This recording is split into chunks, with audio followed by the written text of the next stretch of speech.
Hey everybody, my name is Ivica. Thank you so much for being on my latest UEFN tutorial video that will show you how you can create a simple animated mesh in your Unreal editor for Fortnite level.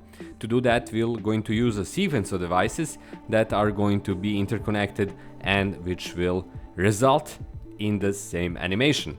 Now, first of all, I need the element in my level that I'm going to animate. To do that, I'm going to place a mesh. I'm going to first search for it, and I'm going to use this chicken, a skeletal mesh that I'm going to place in my level. And once I do that, I will see it in my outlier. It's a nug bird, and it's the mesh that I'm going to animate.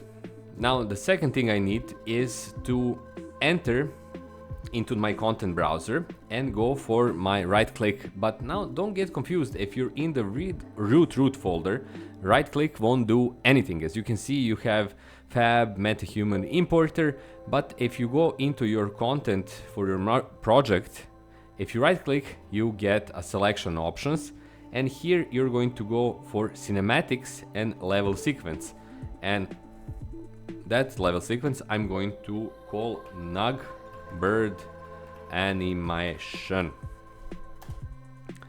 Once it's done, I'm going to double click on it, and here you have the same sequencer opened up. You have your timeline and you have other options, so playing and stuff like that. However, you don't have the thing that you want to animate. To do that, you have to go here to add and choose add actor to sequence. I'm going to go to Nugbird, and here it is.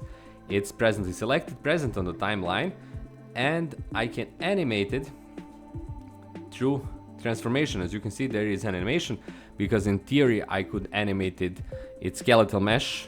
I could animate it directly, but let's say I just want to animate it as a single object that will rotate. I'm going to go over transform, rotation, and here I'm going to go for add a keyframe, which is my starting position.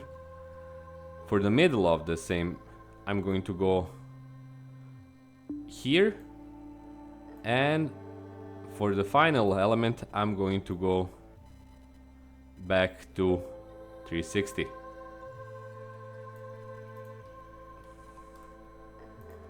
And now, if I play it, you see that my mesh animates around in that sequence. So I have my animation, but how do I add it to my level? Well, for that, we're going to need another device. Let's go for back to Nugbird.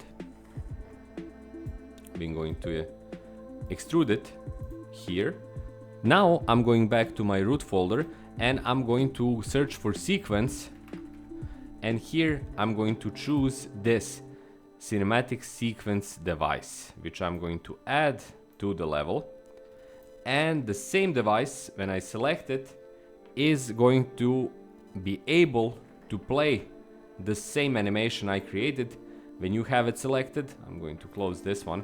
When you have it selected, you simply need to select the sequence here, Nugbird animation, and you have a range of options, including autoplay and loop playback. If you go for loop playback, the same sequence will simply go around once you start your level. At the same time, you can connect your device, your cinematic sequence device, to any other device like a trigger or interactive element like a button or whatever you want to do. And when you select it, you send a signal to the sequence device and it starts up the animation.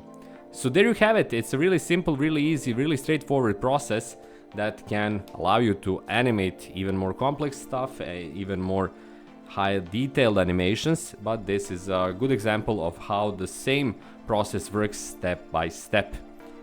Thanks so much for watching. Hopefully you found this video useful. If you did, please leave a like. There is a bunch of ways how you can support me, including becoming my Patreon supporter, buying my books on Amazon, and even sending money directly to me.